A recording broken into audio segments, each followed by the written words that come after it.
নমস্কার বন্ধুরা, আমার রান্নাঘরে তোমাদের সবাইকে স্বাগত জানাই। আমি এখন তোমাদেরকে চিকেন পকোড়া করে দেখাবো।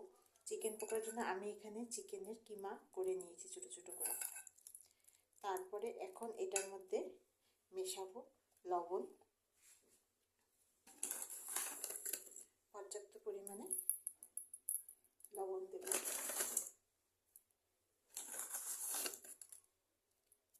বেশি দেব না যাতে বেশি না হয়ে যায়। এরপরে দেব আমি ভিনিগার জায়গায় তোমরা লেবুর রস করে দিতে পারো। তো ভিনিগারটা দিচ্ছি কারণ ভিনিগারে একটা সুন্দর সেন্ট আছে, সেই জন্য এটার মধ্যে ভিনিগার দিচ্ছি। তারপরে এটার মধ্যে মেশাবো সয়া সস,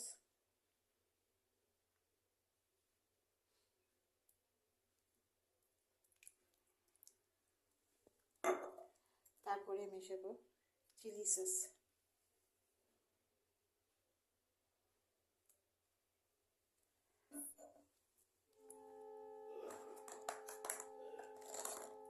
তারপরে মেশাবো এখানে আদা রসুন লঙ্কা পেঁয়াজ বাটা আছে।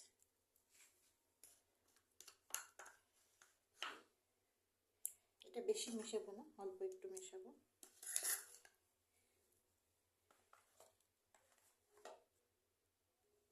মেশাবো লঙ্কার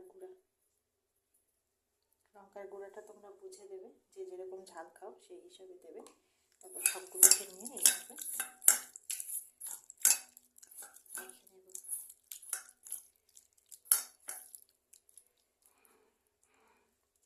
তারপরে দিয়ে দেব এখানে ময়দা। আমি ময়দাটা একবারে পর্যাপ্ত পরিমাণে নিয়ে নিয়েছি, তোমরা বুঝে ময়দাটা নিয়ে নেবে। তারপরে দেবো এখানে সুজিটা দিলে একটু কড়কড়া হবে। যতটা ময়দা ঠিক ততটাই সুজি দিতে হবে। দিয়ে এটাকে ভালো করে মেখে নেব।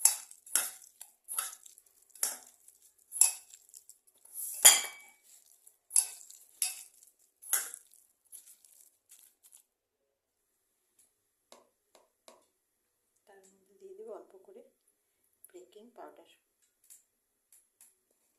দিয়ে এটাকে ভালো করে মেখে নেব। বেকিং পাউডার দিয়ে মাখা হয়ে গেছে, এখন দিয়ে দেবো অল্প করে মিষ্টি।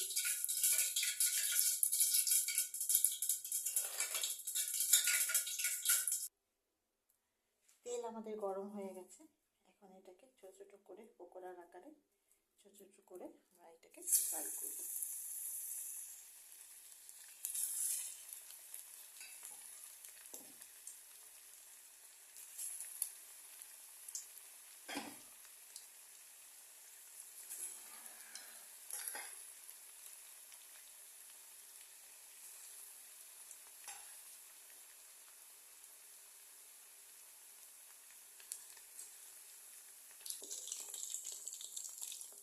পকোড়াগুলো হচ্ছে, এগুলো একদম আঁচটাকে কমিয়ে দেব, কারণ চিকেনটা যেহেতু কাঁচা আছে সেই জন্য একদম কম আঁচে ভালো করে এটাকে ফ্রাই করব একটু সময় নিয়ে।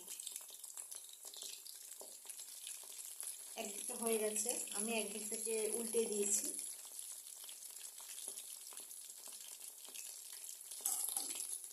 এটা হয়ে গেলে আরও অল্প একটু আছে, ওটাও ছেড়ে এটাকেও বানিয়ে নেব ঠিক এভাবেই। একদম আঁচটাকে আমি একদম কমিয়ে দিয়েছি।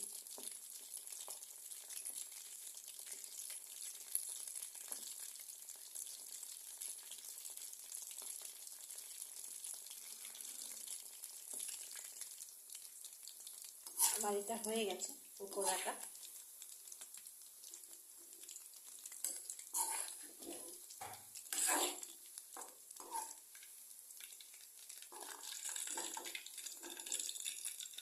লাল করে ভাজা হয়ে গেছে, দরকার পড়লে তোমরা এটাকে একটু বাড়িয়েও নিতে পারো।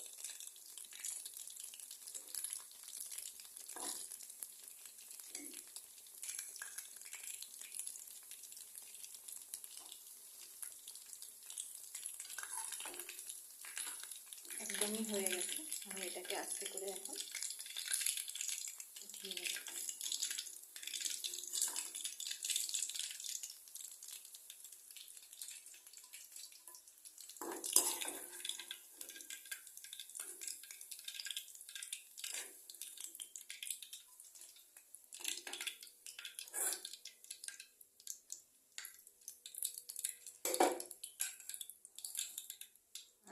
যেটা বাকিটা আছে বাকিটা আমি অল্প অল্প করে দিয়ে দেবো।